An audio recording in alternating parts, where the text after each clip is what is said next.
झारखंड की राजनीति से बड़ी खबर सामने आ रही है, जहां पूर्व राज्यसभा सांसद और कांग्रेस के दिग्गज नेता धीरज प्रसाद साहू ने सुखदेव भगत पर बड़ा आरोप लगाया है। उन्होंने कहा है कि सुखदेव भगत बहुत ही मनमौजी आदमी हैं।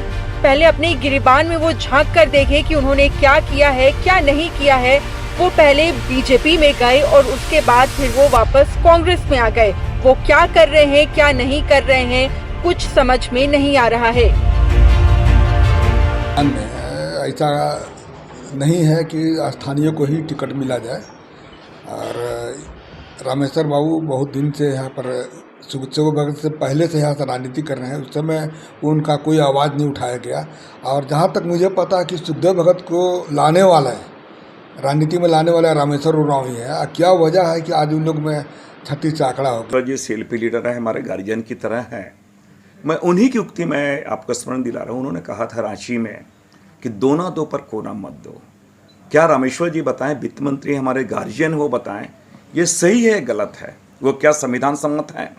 अगर वो संविधान सम्मत है तो अगर मैंने यहाँ स्थानीयता की बात की, दो ना दो पर कोना मत दो, तो गलत कहाँ? संविधान के विरोध में बात हो रही है, भारत के संविधान के विरोध में बात हो रही है। एक एमपी के द्वारा इस तरह का नारा देना और लोगों को भड़काना कतई उचित नहीं।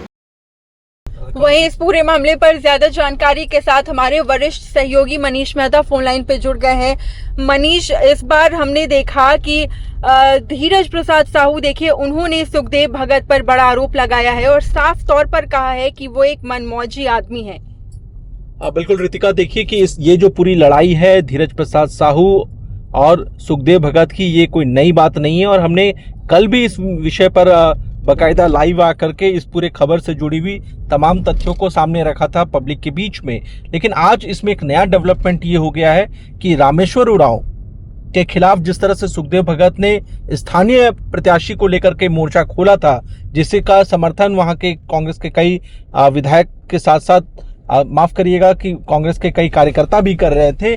अब इस विषय पर धीरज प्रसाद साहू भी सामने आ गए और उनका कहना है कि स्थानीयता का मुद्दा उठा करके सुखदेव भगत गलत काम कर रहे हैं, क्योंकि रामेश्वर उरांव बहुत पुराने और दिग्गज नेता हैं और उनके खिलाफ बोलना ये सुखदेव भगत को कहीं भी उचित नहीं है। साथ ही साथ उन्होंने ये भी कह दिया एक कदम आगे बढ़ते हुए कि सुखदेव भगत को राजनीति में लाने वाला व्यक्ति कोई और नहीं बल्कि रामेश्वर उरांव है। तो आप समझ सकते हैं कि ये जो पूरी लड़ाई है, अब ये पूरी तरह से एक अहम की लड़ाई बन चुकी है कांग्रेस के भीतर में। और इसका पूरा जो एक केंद्र बिंदु है वो लोहरदगा का विधानसभा सीट बन चुका है, क्योंकि जो जानकारी निकल करके सामने आ रही है कि लोहरदगा एक ऐसी सीट है जहां पर धीरज प्रसाद साहू भी चाहते हैं कि या तो रामेश्वर उरांव वहां एक बार फिर कांग्रेस के प्रत्याशी बने या फिर उनके परिवार से कोई उनके पुत्र या जो उनकी बेटी है वो कैंडिडेट बने। लेकिन इन सब के बीच मुश्किल इस बात को लेकर खड़ी हो गई है क्योंकि सुखदेव भगत लोहरदगा के सांसद हैं और वो भी चाहते हैं कि इस बार के विधानसभा चुनाव में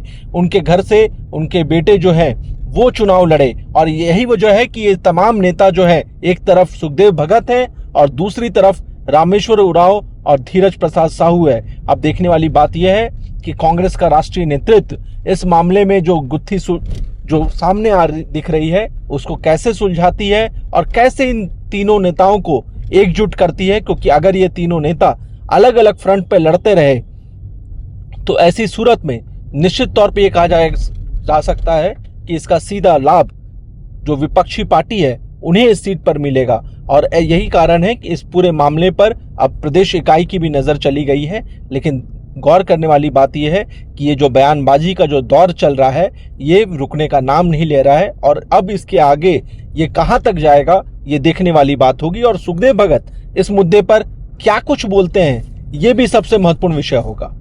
जी बिल्कुल, बहुत बहुत शुक्रिया मनीष तमाम जानकारी के लिए।